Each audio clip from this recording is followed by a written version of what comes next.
Friends, welcome in ज्ञान संस्कार केंद्र. तर आजच्या व्हिडिओ क्लासमध्ये आपण 8th क्लासचं लँग्वेज स्टडी बघणार आहे. पेज नंबर 15वर तुम्हाला आहे तुमच्या टेक्स्टबुकमध्ये. तर आपल्याला त्याचा अभ्यासच करायचा आहे. ठीक आहे. तर आज जो टॉपिक शिकायचा आहे त्याचं नाव आहे degree of compression of objective. ठीक आहे. तर degree of compression of objective. ठीक आहे. तर डिग्रीचा मग त्याला ग्रामरचा सगळ्यात महत्त्वाचा एक भाग आहे डिग्री म्हणून. तर त्याचा बेस आपल्याला बघायचा आहे. पुढील वर्षामध्ये तुम्हाला 9वी 10वीला त्याचं फुल फॉर्ममध्ये तुम्हाला हे डिग्री शिकायला भेटेल. ठीक आहे. तर degree of compression of objective शिकत असते वेळेस काही काही कशा प्रकारचं बेसिक नॉलेज तुम्हाला गरजेचं आहे तर ते तुम्हाला समजायचं आहे. ठीक आहे. जर तुम्ही ऑब्जेक्टिव्ह शिकला असाल पार्ट ऑफ स्पीचमधलं तर तेव्हा तुम्हाला हे सोडवताना अजून थोडं सोपं जाईल किंवा समजताना सोपं असेल. ठीक आहे. तर आता बघा, रीड द फॉलोइंग सेंटेन्स. खाली दिलेले वाक्य वाचा. Yatin is strong. Yatin is strong म्हणजे यतीन मजबूत आहे.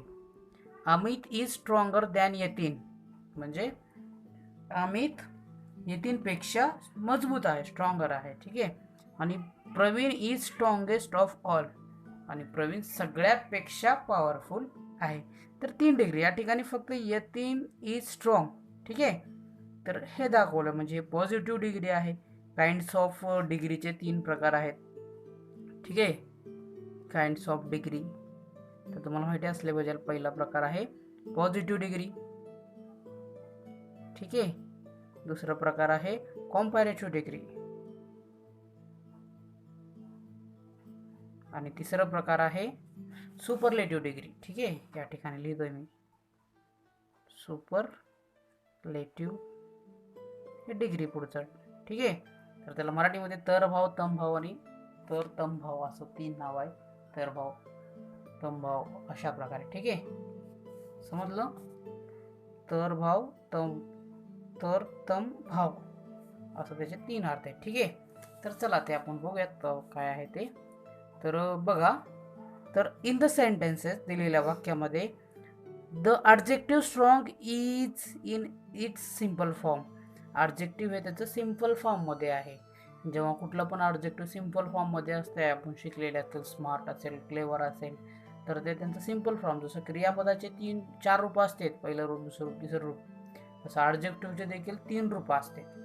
पॉझिटिव्ह डिग्री असते, कॉम्पॅरेटिव्ह डिग्री फॉर्म असते आणि सुपरलेटिव्ह डिग्री फॉर्म असते. ठीक आहे. तर काय सांगते, the objective strong is the simple form it's called positive degree. मग ज्या ऑब्जेक्टिव्हचं सिम्पल फॉर्म असते म्हणजे पहिलं रूप असतंय तर त्याला इंग्लिशमध्ये काय म्हणायचं, पॉझिटिव्ह डिग्री असं म्हणायचं. ठेवा. इन सेंटेन्स सेकंड सेंटेन्समध्ये बघा कोणतं आहे, आम्ही ती स्ट्रॉंगर दॅन येतील. The objective stronger refer to higher degree when there is a comparison to nouns. 2 नावामध्ये तुलना करत असते वेळेस एक नाव एकापेक्षा मोठं आहे किंवा एक कशापेक्षा तर दुसऱ्यापेक्षा मोठं आहे हे दाखवत असते वेळेस त्याच्यामध्ये त्याचा हायर डिग्रीचा वापर केला जातो. त्या दोघांपैकी एक जण चांगला आहे दोघांची तुलना करण्यासाठी. तर इट इज कॉम्पॅरेटिव्ह डिग्री. तर त्याला काय म्हणतात, कॉम्पॅरेटिव्ह डिग्री म्हणतात. त्याच्यामध्ये ER is added to the basic objective.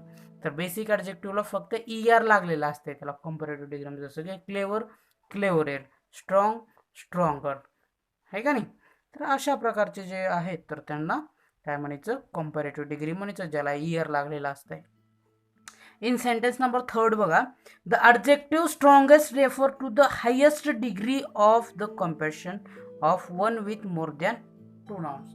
म्हणजे काय, तिसरं जो सेंटेन्स आहे Praveen is strongest of all, तर प्रवीण सगळ्यापेक्षा स्ट्रॉंगेस्ट आहे, सगळ्यापेक्षा पॉवरफुल आहे असं त्याला म्हणायचं आहे. आणि हे काय सांगते, हायेस्ट डिग्री ऑफ कॉम्पॅरिझन हे सर्वात उच्च डिग्री, सगळ्यात पॉवरफुल फॉर्म त्याचं सांगत असते. आणि it is called superlative degree आणि त्याला सुपरलेटिव्ह डिग्री अशी म्हणतात. आणि ते सदा EST या फॉर्ममध्ये असते. म्हणजे बेसिक जो ऑब्जेक्टिव्ह असतो त्याला EST लागतो. स्ट्रॉंग आहे तर स्ट्रॉंगेस्ट, क्लेवर आहे तर क्लेवरेस्ट, अशा प्रकारे. ठीक आहे. समजलं. तर डिग्रीचे 3 भाग आहेत, 3 नाव आहेत, पॉझिटिव्ह डिग्री, कम्पॅरेटिव्ह डिग्री आणि सुपरलेटिव्ह डिग्री. पॉझिटिव्ह डिग्री फक्त त्याचं बेसिक जो मूळ रूप असतो त्याला पॉझिटिव्ह डिग्री म्हणते. आणि दुसरं जो आहे कम्पॅरेटिव्ह डिग्रीची तुलना करण्यासाठी वापरली जाते आणि ऑब्जेक्टिव्हला काय प्रत्यय असतो, ER हा प्रत्यय असतो. आणि सुपरलेटिव्ह डिग्री सगळ्यात भारी म्हणण्यासाठी सुपरलेटिव्हचा वापर केला जातो. तर त्याच्या शेवटी आहे तर काय लावलं जातं, EST हा प्रत्यय लावला जातो. ठीक आहे, चला पुढील भाग बघू.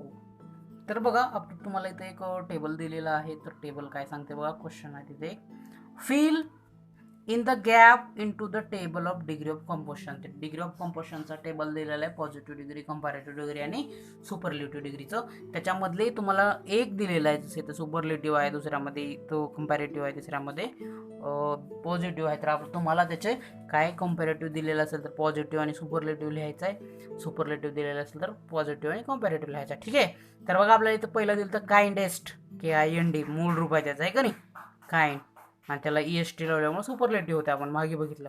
त्याचं पॉझिटिव्ह डिग्री लिहायचं KIND, काइंड. ठीक आहे, आणि कंपॅरेटिव्ह मध्ये मूळ रूपाला काय लावलेलं असतंय, ER लावलेलं आहे, काइंड ऑर. ठीक आहे, तर अशा प्रकारे. त्याच्यानंतर पुढचं बघा, हे तर आहे हेल्दियर. ठीक आहे, कंपॅरेटिव्ह डिग्री आहे, त्याला काय लागलंय, ER लागले. त्याचं पॉझिटिव्ह काय असणार आहे मग, हेल्दी, आणि त्याचं सुपरलेटिव्ह काय असणार आहे, HI काढायचं आणि EST लावायचं, हेल्देस्ट, असं ते सगळ्यात सुपरलेटिव्ह फॉर्म झालं. ठीक आहे, तर अशा प्रकारे तुम्हाला करायचं आहे. तर इथे तुम्हाला समोर दिसत असतील बाकीचे सगळे, तर तुम्ही ते करा. ठीक आहे, त्याच्यानंतर पुढचं बघा आता काय सांगते बघा, प्रश्न नंबर 2 आहे. त्याच्यामध्ये adjective which have more than 2 syllables, 2 long words to take more and the most before the form of comparative and superlative. ठीक आहे, ते असे काय ॲडजेक्टिव्ह असते, जसं की ते मोठे शब्द असतात, जे मोठे शब्द असतात किंवा 2 भागामध्ये विभागलेले असतात, जसं सक्सेसफुल, ब्युटिफुल असे शब्द. सक्सेस वेगळीकडे आणि फुल वेगळीकडे, त्यांचं मिळून एक शब्द बनलेले असते. जे मोठे मोठे शब्द असतात त्या शब्दाला ER EST न लावता कॉम्पॅरेटिव्ह डिग्रीसाठी मोर लावायचा आहे, आणि सुपरलेटिव्ह डिग्रीसाठी त्यांच्यासमोर EST लावायचा आहे, मोस्ट लावायचा आहे. ठीक आहे, कुठं लावायचं आहे, त्यांच्या समोर लावायचं आहे, नंतर लावायचं नाही. जसं आपल्याला फॉर एक्झाम्पल दाखवलंय, सक्सेसफुल पॉझिटिव्ह डिग्री आहे, मोर सक्सेसफुल कॉम्पॅरेटिव्ह डिग्री आहे, त्याच्यासमोर मोर लावलेत, कॉम्पॅरेटिव्ह झाले 2 नंबरची, आणि मोस्ट लावल्याच्या नंतर त्याच्यासमोर सुपरलेटिव्ह होत असते, आहे का नाही. आता इथं बघा हे ॲडजसेंट आहे, तर इथं मोर ॲडजसेंट तुम्ही केलं पाहिजे, त्याच्यानंतर इथं मोस्ट ॲडजसेंट केलं पाहिजे. ठीक आहे, हेच लिहायचं, इथं मोर लिहायचं, शब्द लिहायचं, मोस्ट लिहायचं, शब्द लिहायचं. ठीक आहे, स्पेशल आहे तर वापस तेच, मोर स्पेशल आणि मोस्ट स्पेशल, पूर्ण शब्द त्याचा पूर्ण अर्थ तुम्ही लिहायचं आहे. समजलं, एवढं साधं आणि सोपं आहे, समजते ना. येते पुढचं. ठीक आहे, तर तुम्ही करा तुमच्या वहीमध्ये, सोडवा ते पूर्ण. त्याच्यानंतर बघा लास्ट शब्द जे आहे, प्रश्न जो आहे त्याने सांगते, when in line of a poem human characterized as given something non-human. ठीक आहे, जेव्हा एखाद्या वाक्यामध्ये मानवी गुण स्वभाव ची वृत्ती कोणाला दिली असते, समटाईम नॉन ह्युमन, म्हणजे निर्जीव वस्तूसाठी जेव्हा मानवी हावभावाचा किंवा मानवी गुणधर्माचा उल्लेख केला जातो, the figure of speech used personification, त्याला पर्सोनिफिकेशन असं शब्दालंकार असे म्हणतात. ठीक आहे, शब्दालंकार तसं पार्ट ऑफ स्पीच हे शब्दाचे अलंकार आहेत, तर तसं ते फिगर ऑफ स्पीच हे कवितेचे अलंकार आहेत, ज्याला आपण मराठीमध्ये कधी वाचलं असेल बघा, यमक अलंकार असतो, उत्प्रेक्ष अलंकार असतो, आहे का नाही. तर असे वेगवेगळे अलंकार असतात, तसं इंग्लिशमध्ये पण अलंकार आहे.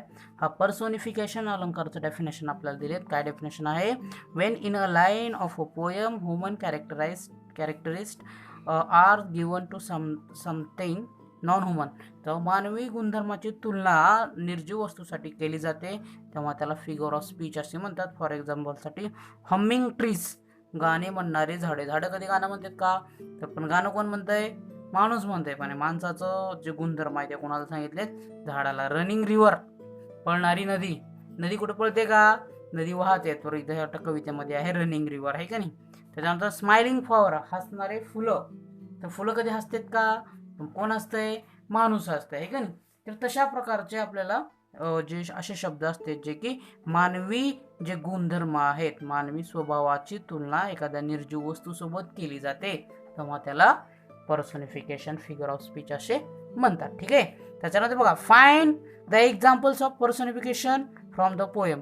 मग तुमच्या पोएम मधले काही पर्सोनिफिकेशन फाइंड करायचे, जे तशा प्रकारे दिलेले आहेत, जसं की माणसाचं गुणधर्म तुलना मात्र निर्जीव वस्तूसाठी. ठीक आहे, त्याच्यानंतर बघा कुठले कुठले शब्द आहेत तिथं खाली लिहिलेलं आहे मी.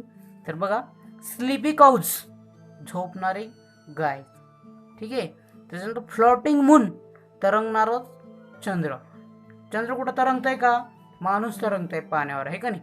तर ते माणसाचं गुणधर्म चंद्रासोबत लावलेलं आहे. काइंडेस्ट ट्री, एकदम गरीब दयाळू मयाळू झाड असं म्हणतो. गरीब दयाळू मयाळू झाड असतंय का? माणूस असतंय का नाही? तर माणसाचा गुणधर्म आहे ते झाड. ठीक आहे. गॅदरिंग बर्ड्स, एकत्र येणारे पक्षी. एकत्र फक्त माणसं येत असतात, हे का नाही? गॅदरिंग आहे चला. तर हे गॅदरिंग हे माणसाचा स्वभाव आहे. ठीक आहे. पण त्याची तुलना नॉन ह्युमन म्हणजे माणसा व्यतिरिक्त अन्य प्राण्याशी केलेली आहे. तर नाव these were are for example of personification. ही पर्सोनिफिकेशनचे एक्झाम्पल्स आहेत. ठीक आहे. तर अशा प्रकारे हे आपला आजचा एक छोटासा लँग्वेज स्टडी होती. ह्याचा पुढचा भाग तुम्हाला 9वीमध्ये आणि 10वीमध्ये शिकायला भेटणार आहे. पण तुम्हाला याचं पूर्ण नॉलेज असलं पाहिजे आणि तुम्हाला शक्य तेवढे जे ॲडजेक्टिव्स आहेत, ॲडजेक्टिव्हचे फॉर्म आहेत ते भेटले तर तुम्ही तुमच्या वहीमध्ये नोंदवा. संपूर्ण ज्याच व्हिडिओ आहे तर तुम्ही तुमच्या वहीमध्ये घ्या, त्याला सोडवा आणि जे टेबल आहे किंवा जे तुम्हाला रिकाम्या जागाचा अभ्यास दिला आहे ते संपूर्ण अभ्यास करा. त्याच्यामध्ये अजून पॉझिटिव्ह डिग्री, कंपॅरेटिव्ह डिग्री आणि सुपरलेटिव्ह डिग्रीच्या काही आयडेंटिफिकेशन ऑफ डेफिनेशन देत, ओळखण्याच्या काही व्याख्या आहेत, त्या व्याख्या देखील तुम्ही तुमच्या वहीमध्ये लिहा आणि मला फोटो काढून पाठवा. ठीक आहे. आजच्या व्हिडिओ क्लासमध्ये एवढंच. बाकीचं आपण उद्याच्या क्लासला बघूया. धन्यवाद. Thank you very much.